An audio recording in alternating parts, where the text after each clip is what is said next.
21st century expeditionist. Today I'm out here at Canaveral National Seashore.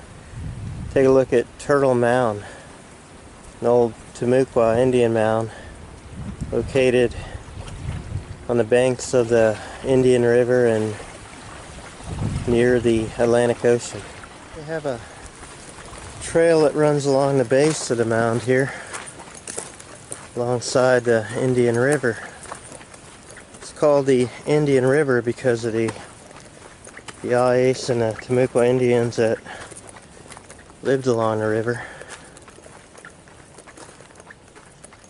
Mostly because of Yais Indians.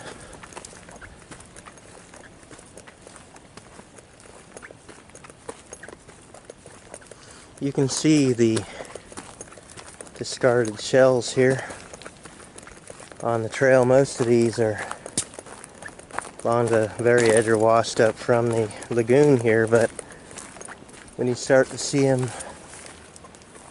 on the base of the mound here, those were discarded by the Indians that lived here. Nice view of the Indian River.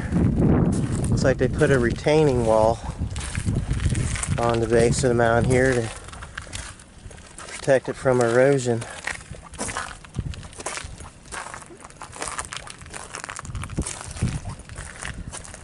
You can see how steep it is from here. Such a beautiful river here, the Indian River. The name changes several times, becomes the Halifax River and then the Matanzas.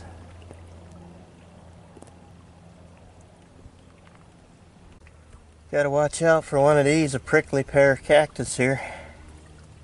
The clam and oyster shell that the Indians deposited well over 1,000 years. There's a boardwalk that takes you to the peak of the mound. With views of both the Mosquito Lagoon or Indian River and the Atlantic Ocean. There's the Atlantic Ocean side.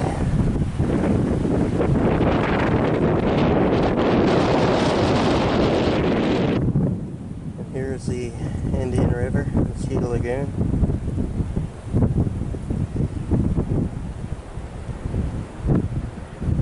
I believe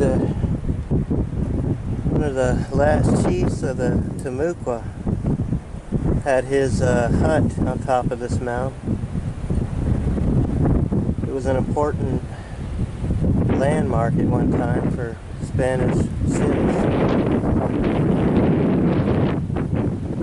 because it stood high above the Atlantic Ocean here. It didn't have trees on it. Another observation platform on the other side of the mound.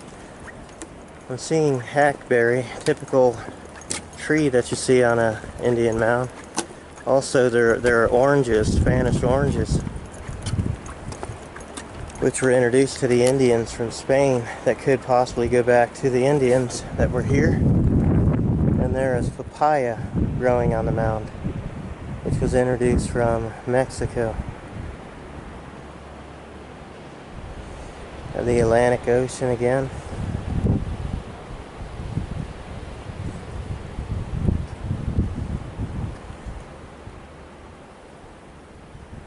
And the Mosquito Lagoon. I believe this is another Indian mound on the other side of the lagoon here.